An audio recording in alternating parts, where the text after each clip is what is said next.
Well, what are Furbies? They were created by Tiger Electronics in the fall of '98. They were designed to be as real as possible. Since they blew up then, what is keeping them so popular to this day? Well, I can't quite pinpoint what has caused a bunch of people our age to be into these creatures, but I know of a certain source that took the already existing fan base, like the community that makes art with these Furbies, and what really boosted it. There's this YouTuber called Strange Eons. She made a video about the Furby fan base and sort of highlighted a lot of the customization, and like one of the most popular things people do with Furbies is they take fabric and they make them really long. I think that a lot of people saw that and they were like, damn, that's really funny. So then they started making them themselves, and then they were like, well, these things are actually pretty cute. Now they're in a community where they can have fun.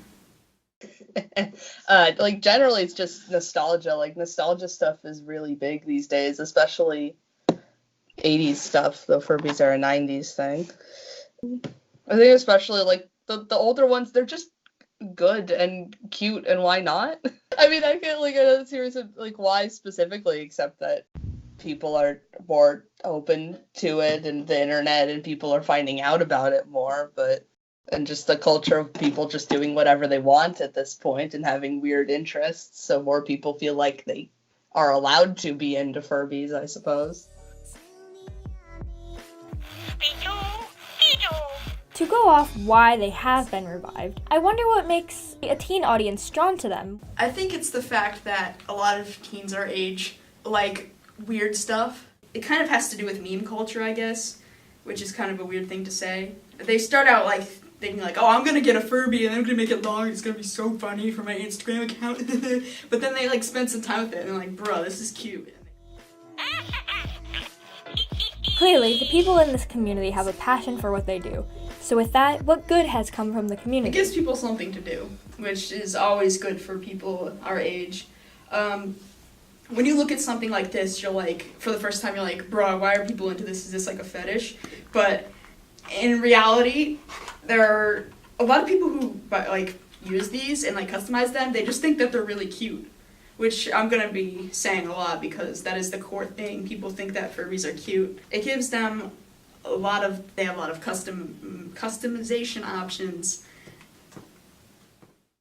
I mean, just generally people feeling free to express themselves and do what they like in something that, like, it is expensive, but it's not as expensive as, like, cosplaying or fursuiting. You can still create a character and do all that without spending a ton of money.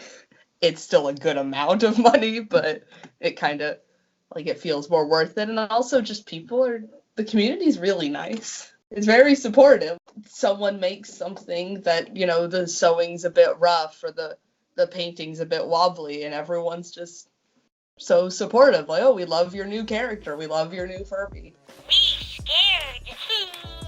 So what is it that we have learned from talking in this community?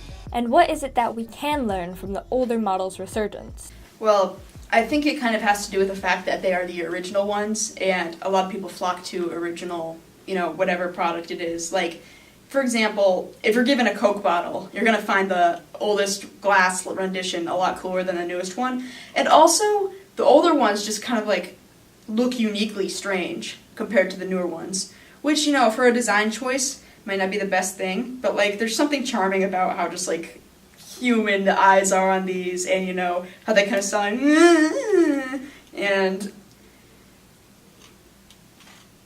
yeah. It's like, I've played with a boom, and to me it just feels like a robot. Like, I look at it and I just immediately know this is a robot. It's speaking like a full, like, just normal English. They speak very little Furbish. It's weird, and it's got plastic ears, and it moves really sporadically, and it doesn't feel like a creature versus a real Furby, an original 98. Soft and fluffy, and most of the colors are either normal animal colors or kind of toned down. It's the eyes too, like the actual eyelids and stuff. It feels more like a real creature, and it talks and acts more like a baby, like a child. It just feels like something you want to take care of. I mean, in general, their eyes are very humanoid. Like, if you really look at just the eyes, they're very close to human eyes. Like, the pupils are very small. Whereas, like, if you look at most stuffed animals, they have huge pupils to make them look like animals, or to, like, kind of to make them look like babies, to kind of set up that maternal instinct. But they don't have that. They're a little creepy. They're a little off-putting. And I get that. And, the fact that they were made and programmed to be so lifelike, to, like, in the way they respond and their personalities and stuff. People just don't like that, I guess. What sparked the Furby Renaissance? Well, after going through interviews and articles and just talking with some people in the community, I'm going to say that it never really started or ended. It has been around since the Furbies have come out in '98, and grew much more after social media had a play in it. There is still conflict about how these may creep some people out, but that doesn't stop the Furby community from being a safe space for all types of creators. I just wanted you to watch me dissolve slowly.